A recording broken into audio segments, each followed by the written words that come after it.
नमस्कार मित्रांनो, जय गजानन. आज सकाळी सकाळी उठून फिरायला आली. चला म्हटलं नवीन वर्ष तर नाही म्हणता येणार, कारण की वर्ष येत जात राहतात, फक्त कॅलेंडर बदललेलं आहे. पण तरी म्हटलं म्हणजे स्वतःशीच असा निश्चय केला की आपण काहीतरी नवीन सुरुवात करू आपल्या लाईफमध्ये. कारण जे आपल्यात चेंज होतात ना, ते आपल्याला म्हणजे खूप आनंद देतात.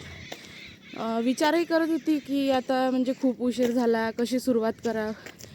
पण जोपर्यंत आपण आपल्या मनात म्हणजे एखादा निर्णय घेत नाही ना, तोपर्यंत म्हणजे काहीच होऊ नाही शकत, असं म्हटलं तरी चालते. आपण म्हणतो खूप उशीर होते, मी कशी उठू, कशी जाऊ, असा म्हणजे माझ्यासारख्या खूपच मुली असं असा विचार करत असेल की नाही आता खूप उशीर झाला, कसं करणार, लोक काय म्हणतील. लोक हे बघा, कोणीच नाही आहे, कोणीही नाही आहे. आणि इकडे पण बघा, सुरुवात करणं मेन आहे. जोपर्यंत आपण कोणता निर्णय आपल्या मनात म्हणजे जे युद्ध चालू असते ना, ते स्वतःच आपण कसं जिंकत नाही ना, तोपर्यंत आपण कोणतीच गोष्ट आत्मसात करू शकत नाही.